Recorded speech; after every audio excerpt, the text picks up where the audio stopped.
दोस्तों आप सभी का स्वागत है ज्ञान सीखो क्लासेस में। दोस्तों आज हम इस वीडियो में देखेंगे यूपी होमगार्ड से संबंधित सारे प्रश्न को। यदि आप लोग इस वीडियो को शुरू से लेकर लास्ट तक आप लोग देखते हैं तो सिर्फ इस वीडियो से 20 से लेकर 22 नंबर बहुत ही आसानी से आने वाले हैं। ठीक है, यदि आप लोग इस वीडियो को शुरू से लेकर लास्ट तक आप लोग देख लेते हैं तो बहुत सारे प्रश्न यहाँ से लड़ने वाले हैं। ठीक है, यदि आप लोग अभी तक वीडियो को लाइक नहीं किए तो सबसे पहले तो वीडियो को लाइक कीजिए और इस वीडियो को आप लोग ज्यादा से ज्यादा शेयर करेंगे और चैनल पे आप लोग नए हैं तो चैनल को भी यहाँ पे जरूर सब्सक्राइब कीजिएगा। ठीक है, चलिए बताइएगा आप लोग। यहाँ पे है कि उत्तर प्रदेश का प्रथम विश्वविद्यालय कौन सा था। तो उत्तर प्रदेश का प्रथम जो विश्वविद्यालय है कौन सा था, तो आपका होगा इलाहाबाद विश्वविद्यालय। ऑप्शन नंबर आप लोग का बी होगा, इलाहाबाद विश्वविद्यालय। आप लोग यहाँ पे ध्यान रखेंगे।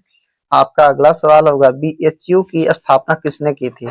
तो बीएचयू की जो स्थापना किया था वो किया था आपका मदन मोहन मालवीय। कौन किया था जी, ये आप लोग को ध्यान रखना होगा, मदन मोहन मालवीय आप लोग को ध्यान रखना होगा। ठीक है, उत्तर प्रदेश में पंचायती राज दिवस कब मनाया जाता है। उत्तर प्रदेश में पंचायती राज जो दिवस है कब मनाया जाता है, ये आपका होगा यहाँ पे 24 अप्रैल को। ठीक है, 24 अप्रैल आप लोग यहाँ पे ध्यान रखेंगे। ठीक है, चलिए आप लोग अभी तक चैनल को सब्सक्राइब नहीं किए हैं तो सारे विद्यार्थी जी चैनल को सब्सक्राइब करेंगे। उत्तर प्रदेश का सबसे पुराना शहर कौन सा है। उत्तर प्रदेश का सबसे जो पुराना शहर है वो कौन सा है, तो आपका होगा Varanasi. Varanasi option number B, Varanasi आप लोग यहाँ पे ध्यान रखेंगे। यूपी का सबसे बड़ा रेलवे जंक्शन कौन सा है। यूपी का सबसे बड़ा रेलवे जंक्शन जो है आपका गोरखपुर। गोरखपुर को आप लोग यहाँ पे ध्यान रखेंगे। यूपी का सबसे बड़ा रेलवे जंक्शन जो है आपका गोरखपुर होगा। आपका ऑप्शन नंबर आप लोग यहाँ पे बी को ध्यान रखेंगे। ठीक है, चलिए आप लोग का अगला नंबर प्रश्न होगा, यहाँ पे ध्यान रखिएगा। आपका अगला नंबर प्रश्न होगा सोनभद्र जिला किस क्षेत्र में आता है। सोनभद्र जिला जो है किस क्षेत्र में आता है, तो आपका होगा विद्या विद्या क्षेत्र। ऑप्शन नंबर डी, विद्या क्षेत्र को आप लोग यहाँ पे ध्यान रखेंगे। उत्तर प्रदेश का सबसे अधिक वन क्षेत्र किस जिले में है। उत्तर प्रदेश का सबसे अधिक वन क्षेत्र जिला जो है किस किस जिले में है, तो आपका होगा सोनभद्र में। ऑप्शन नंबर बी होगा, सोनभद्र को आप लोग यहाँ पे ध्यान रखेंगे। ककोरी कांड किस वर्ष हुआ था। ककोरी कांड जो है किस वर्ष हुआ था, ये आपका होगा 1925 में। ऑप्शन नंबर ए, 1925 को आप लोग यहाँ पे ध्यान रखेंगे।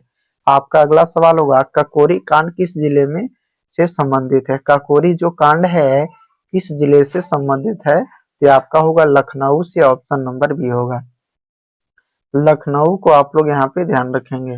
भारत छोड़ो आंदोलन कब हुआ। भारत छोड़ो आंदोलन कब हुआ, ये आपका होगा 1942 में। ऑप्शन नंबर डी, 1942 को आप लोग यहाँ पे ध्यान रखें। आपका अगला नंबर प्रश्न होगा यहाँ पे कि उत्तर प्रदेश का सबसे ठंडा जिला माना जाता है। तो उत्तर प्रदेश का सबसे ठंडा जो जिला माना जाता है आपका होगा Bareilly. Option number B, Bareilly जिला जो है उत्तर प्रदेश का सबसे ठंडा जिला है। आपका अगला होगा बुंदेलखंड का पठार किस राज्य तक फैला है। बुंदेलखंड का जो पठार है किस राज्य तक फैला हुआ है, तो आपका होगा मध्य प्रदेश तक। मध्य प्रदेश होगा आपका ऑप्शन नंबर सी, मध्य प्रदेश होगा आपका ऑप्शन नंबर सी होगा। चलिए बताइएगा उत्तर प्रदेश में सबसे अधिक वर्षा कहाँ होती है, ये आपका होगा तराइन के क्षेत्र में। Option number C. आपका अगला सवाल, यूपी का प्रसिद्ध लोकगीत कौन सा है। यूपी का प्रसिद्ध जो लोकगीत है कौन सा है, तो आपका होगा Kajari. Option number A, Kajari को आप लोग यहाँ पे ध्यान रखेंगे। दशहरी आम किस जिले से प्रसिद्ध है, आपका होगा मलियावाद। मलियावाद ऑप्शन नंबर आप लोग का बी होगा। ठीक है, चलिए यदि आप लोग अभी तक वीडियो को लाइक नहीं किए तो सारे विद्यार्थी जी मिलकर वीडियो को लाइक करेंगे और आप लोग ज्यादा से ज्यादा इस वीडियो को शेयर करेंगे और चैनल पे आप लोग नए हैं तो चैनल को जरूर सब्सक्राइब कीजिएगा। ठीक है, फटाफट आप लोग यहाँ पे चैनल को सब्सक्राइब करेंगे। आपका अगला नंबर प्रश्न होगा कि उत्तर प्रदेश में पहला आरक्षण पंचायत में कितने प्रतिशत है। उत्तर प्रदेश में पहला आरक्षण पंचायत में कितने प्रतिशत है, तो आपका होगा 33%। ऑप्शन नंबर ए। आपका अगला सवाल, उत्तर प्रदेश में महिला आरक्षण पंचायत में कितने प्रतिशत है? ये भी आपका होगा 33%। आपका अगला सवाल, उत्तर प्रदेश में सबसे ज्यादा सीमांत जिले किस राज्य से लगते हैं? तो ये आप लोग का यहाँ पे करेक्ट आंसर हो जाएगा मध्य प्रदेश से, option number B. Sardar Sarovar बांध किस नदी पर है? तो सरदार सरोवर जो बांध है वो आपका है नर्मदा नदी, ऑप्शन नंबर बी। ठीक है, चलिए बताइएगा, उत्तर प्रदेश के आधुनिक नाम कब पड़ा? उत्तर प्रदेश का जो है आधुनिक नाम कब पड़ा? ये आप लोग को ध्यान रखना होगा 1950 में। कब पड़ा था जी? तो 1950, ऑप्शन नंबर सी। आपका अगला सवाल होगा, यूपी पहले किस नाम से जाना जाता था? Invited province, option number B. आप लोग का अगला सवाल होगा, होमगार्ड किस प्रकार का बल है? होमगार्ड जो है किस प्रकार का बल है? आप लोग यहाँ पे ध्यान रखेंगे। तो होमगार्ड जो है वो आपका है अर्धसैनिक, अर्धसैनिक, ऑप्शन नंबर बी। होमगार्ड जो है अर्धसैनिक है, ऑप्शन नंबर बी होगा। होमगार्ड का उपयोग कब किया जाता है? होमगार्ड का उपयोग जो है कब किया जाता है? तो आपका होगा आपदा। देखिए, चुनाव में, आपदा में, कानून व्यवस्था में, ये हो जाएगा आपका सभी में, ऑप्शन नंबर डी। आप लोग का अगला सवाल होगा, होमगार्ड किस अधिनियम के अंतर्गत कार्य करता है? ये आपका होगा होमगार्ड एक्ट के अधिनियम के अनुसार, ऑप्शन नंबर बी होगा। Home guard act, option number B. चलिए, होमगार्ड किस अधिनियम के अंतर्गत कार्य करता है?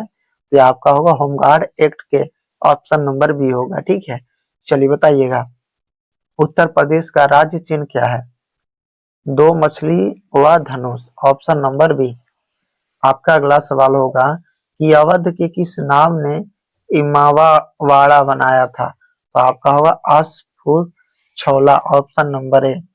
आप लोग का अगला सवाल होगा, रामनगर किला कहाँ स्थित है? रामनगर जो किला है कहाँ पे स्थित है? ये आप लोग का होगा वाराणसी में, ऑप्शन नंबर यहाँ पे सी को आप लोग ध्यान रखिएगा, वाराणसी, ऑप्शन नंबर सी। चलिए, उत्तर प्रदेश में किस नदी पर नौरौरा बांध है? उत्तर प्रदेश के किस नदी पर नौरौरा बांध है? ये आप लोग का हो जाएगा यहाँ पे गंगा नदी, ऑप्शन नंबर आप लोग का यहाँ पे हो जाएगा ये। ठीक है, गंगा नदी को आप लोग यहाँ पे ध्यान रखेंगे। आपका अगला सवाल होगा, अटल बिहारी वाजपेयी का जन्म कहाँ हुआ था? अटल बिहारी वाजपेयी का जो जन्म है कहाँ पे हुआ था? तो आपका होगा ग्वालियर में, ऑप्शन नंबर सी होगा। ग्वालियर को आप लोग यहाँ पे ध्यान रखेंगे। आपका अगला सवाल होगा, यूपी में पंचायत चुनाव कितने साल में होते हैं? यूपी में पंचायत चुनाव जो है कितने साल में होते हैं? ये आप लोग को ध्यान रखना होगा, 5 से 6 साल में। ठीक है, चलिए, उत्तर प्रदेश का सबसे बड़ा पशु मेला कहाँ पे लगते हैं? तो बटेश्वर में, ऑप्शन नंबर बी। बटेश्वर को आप लोग यहाँ पे ध्यान रखेंगे। संगम के गुप्त नदी कौन सी मानी जाती है? संगम की गुप्त नदी जो है कौन सी मानी जाती है? तो आपका होगा सरस्वती, ऑप्शन नंबर सी। ठीक है, चलिए, मैं उम्मीद करता हूँ कि आप लोग सारे प्रश्न को बहुत ही आसानी से यहाँ पे कर पाए होंगे। यदि आप लोग अभी तक वीडियो को लाइक नहीं किए हैं तो सारे विद्यार्थी जी मिलकर वीडियो को सबसे पहले तो वीडियो को लाइक करेंगे और इस वीडियो को आप लोग ज्यादा से ज्यादा शेयर कीजिएगा। ठीक है, और चैनल पे आप लोग नए हैं तो चैनल को जरूर सब्सक्राइब करेंगे। क्या करना है? तो सबसे पहले तो वीडियो को लाइक करना है, शेयर करना है, और चैनल पे आप लोग नए हैं तो चैनल को जरूर सब्सक्राइब कीजिएगा। सारे की मात्रा को नियंत्रित करता है, ये आपका हो जाएगा इंसुलिन। क्या करता है जी? ये आप लोग को ध्यान रखना होगा, इंसुलिन करता है। कौन सी कोशिकाओं में इंसुलिन का स्रोत होता है? तो आपका होगा बीटा कोशिकाएं। बीटा कोशिकाओं को आप लोग यहाँ पे ध्यान रखेंगे। शरीर के किस अंग को खराबी से मधुमेह रोग होता है? शरीर के किस अंग की खराबी से मधुमेह रोग होता है? ये आपका हो जाएगा अग्नाशय खराब होने से। अग्नाशय को खराब होने से किस रंग की उपस्थिति के कारण मानव मूत्र का रंग पीला होता है? तो आपका होगा इरोबिलियम। इरोबिलियम को आप लोग यहाँ पे ध्यान रखेंगे। इरोबिलियम को आप लोग यहाँ पे ध्यान रखेंगे। ठीक है, चलिए, आपका अगला नंबर प्रश्न होगा यहाँ पे कि किस भाग में पाचन व श्वसन नलियां पास करती है? तो आपका होगा ग्रीष्णी।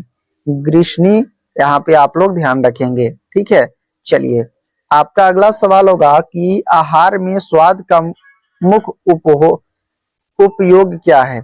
आहार में स्वाद का मुख्य उपयोग क्या है? तो आपका होगा भोजन को स्वादिष्ट बनाना। पशु प्रोटीन को प्रथम श्रेणी का प्रोटीन क्यों माना जाता है? पशु प्रोटीन को प्रथम श्रेणी का प्रोटीन क्यों माना जाता है? तो आपका होगा आवश्यक एमिनो अम्ल के भरपूर होता है, इसके कारण। ठीक है, प्रोटीन और पेप्टोन को पॉलीपेटाइड का एमिनो अम्ल में परिवर्तित करता है, तो आपका होगा ट्रिप्सिन। कौन करता है? तो आपका हो जाएगा ट्रिप्सिन करता है, ये भी आप लोग को ध्यान रखना होगा। आपका जो अगला नंबर प्रश्न कि मांस को घुलनशील शर्करा में परिवर्तित करने का कार्य क्या है? तो आपका होगा एमाइलेज। इमाइलेज को आप लोग यहाँ पे ध्यान रखेंगे। ठीक है, चलिए बताइएगा। आपका अगला जो प्रश्न होगा कि वसा को ग्लिसरीन तथा फैटी अम्ल में परिवर्तित करता है, तो आपका लाइपेज के कारण। लाइपेज के कारण करती है। भोजन की पाचन क्रिया कहाँ पूर्ण हो जाती है? भोजन की पाचन की क्रिया जो है कहाँ पे पूर्ण हो जाती है? तो आपका होगा छोटी आंत में। कहाँ पे? तो आप लोग को ध्यान रखना होगा, छोटी आंत में यहाँ पे हो जाती है। जीव के ऊपरी भाग पर बने अंकुर को क्या कहते हैं? जीव के ऊपरी भाग पर बने अंकुर को हम लोग स्वाद कलिका कहते हैं। जीव के ऊपरी भाग पर बने अंकुर को हम लोग स्वाद कलिका कहते हैं। ठीक है, जीव के अग्र भाग में मतलब आगे की भाग में किस स्वाद ज्ञान होता है? किस स्वाद? तो आगे की भाग में मीठा स्वाद की ज्ञान होता है। जीव के पश्च भाग में मतलब पश्च भाग में मतलब पीछे की भाग में खट्टा स्वाद होता है।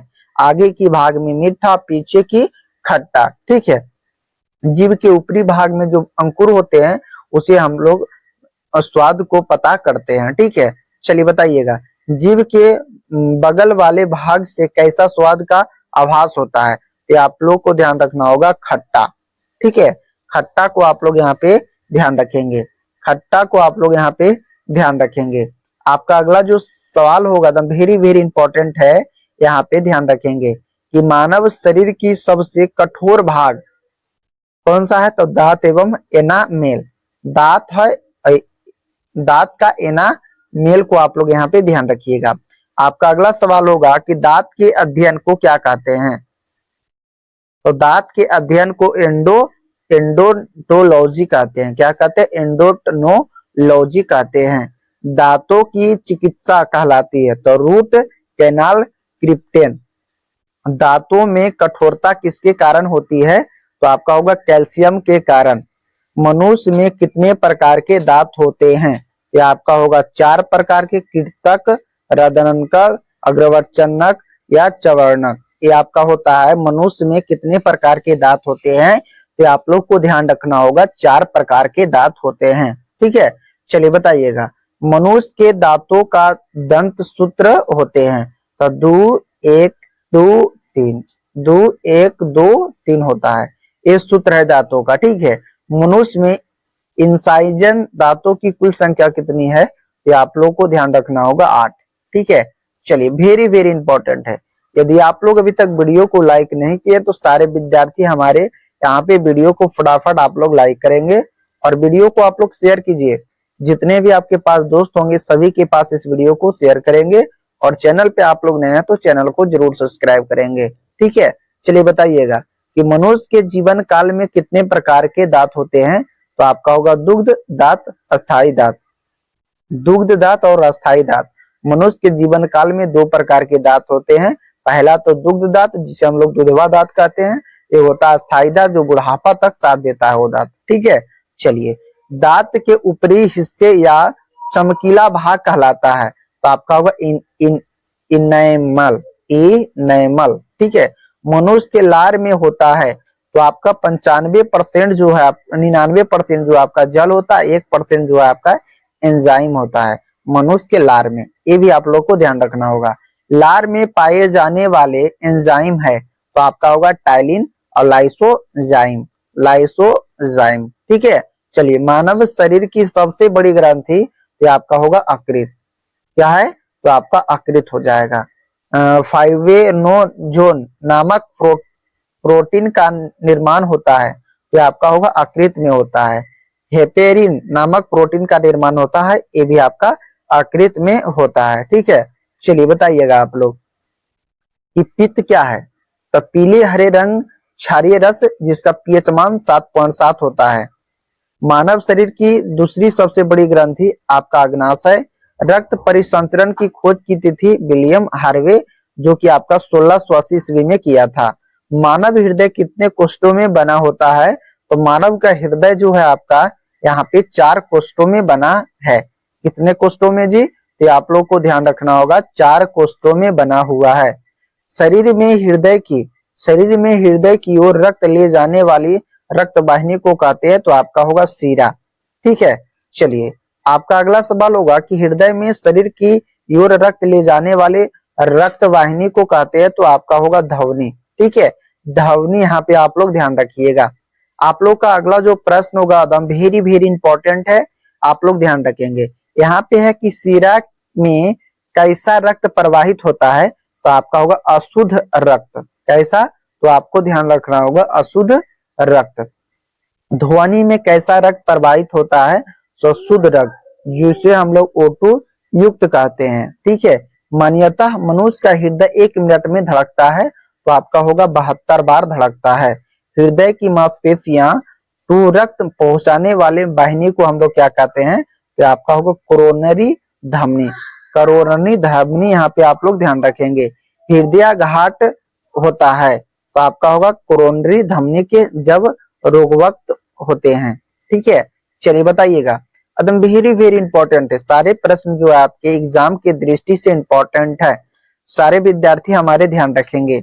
यहाँ पे बताइएगा कि समान मनुष्य की रक्त दाब होता है। तो समान मनुष्य का जो रक्त दाब होता है वो होता है आपका 120/80। 120/80 होता है। हृदय की धड़कन को नियंत्रित करने वाला हार्मोन है, तो आपका वो थायरॉक्सिन और एड्रेनालिक। ठीक है, आपका अगला सवाल होगा कि रक्त में पाई जाने वाली कोशिकाएं कहलाती है। तो आपका होगा लिम्फोसाइट। लिम्फोसाइट। ठीक है, चलिए लिम्फोसाइट का क्या कार्य करता है। तो आपका होगा शरीर से हानिकारक जीवाणुओं को खिलाफ रक्षा करना और शरीर को रोगों से बचाना। ठीक है, लिम्फोसाइट का काम है। मूत्र का असामान्य घटक है, तो आपका होगा एल्यूमिनियम। ठीक है, चलिए आप लोग का जो है अगला नंबर प्रश्न ध्यान रखेंगे, और वेरी वेरी इंपॉर्टेंट सारे प्रश्न है। बताइएगा कि वृक्का की निस्पंद इकाई कौन सी है। तो आपका होगा नेफ्रॉन। मानव शरीर की कौन सा अंग जल के संतुलन के लिए उत्तरदायी है। तो आपका होगा वृक्क। मूत्र कहाँ बनता है। तो आपका होगा संग्रहालय नलिकाओं में। संग्रहालय नलिकाओं में जो आपका मूत्र बनता है। मूत्र का रंग किसके कारण होता है, सॉरी, मूत्र का पीला जो रंग है किसके कारण होता है। तो आपका होगा यूरोक्रोम के कारण। यूरोक्रोम के कारण जो है मूत्र का रंग पीला होता है। मूत्र के स्राव को बढ़ाने वाले औषधि क्या है। तो आपका होगा डायूट्रेटिक। मूत्र होता है तो आपका होगा अम्लीय, जिसका पीएच मान 7 औसत होता है। ये भी आप लोग को ध्यान रखना होगा। यदि आप लोग अभी तक चैनल को सब्सक्राइब नहीं किए हैं तो सारे विद्यार्थी चैनल को सब्सक्राइब करेंगे, वीडियो को लाइक करेंगे और इस वीडियो को आप लोग ज्यादा से ज्यादा शेयर करेंगे। ठीक है, तब तक के लिए जय हिंद जय भारत। अब हम लोग मिलते हैं एक नए वीडियो में।